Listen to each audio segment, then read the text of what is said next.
Hey YouTube, welcome to Daily T-Tips Increase Your Credit Score series. So there are 3 credit lines that make up your credit profile. And if you want a balanced credit report, these are the 3 credit lines that you should have on your credit report. Now the first one is the revolving credit line. And a revolving credit line have payment amounts that change month to month depending on how much you spend. So a revolving credit line would be like a credit card or store credit card like Victoria's Secrets, or even just a regular Visa, MasterCard, etc. Now, your monthly payment due is usually a portion of your balance. And if you don't pay the entire balance by the end of the billing cycle, you'll be charged interest. Now, the second one is an installment loan. And an installment loan is a credit with a fixed payment amount.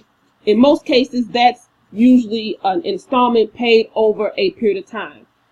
Some examples of installment loans would be student loans, a personal or signature loan, home equity loans, mortgages, car loans. Those are all considered installment loans. And when paid on time, you'll slowly see your credit score increase. Now, of course, on the flip side of that, if you default on an installment loan, it will adversely affect your credit score.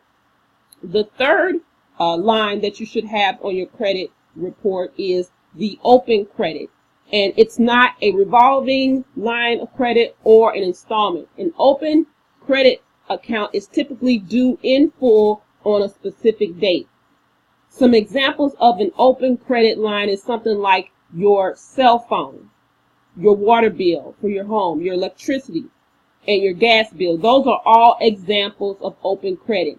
The amount owed is in full is due each month. Now, these 3 credit lines in good standing on your credit report can help you increase your score. Just make sure you make your payments on time, and make sure again that you're not using more than 30% of your revolving credit. Remember, your credit utilization accounts for 30% of your credit score. Now, in the next video, I'll share with you 2 types of credit inquiries that can either help or hurt your credit score. See you in the next video.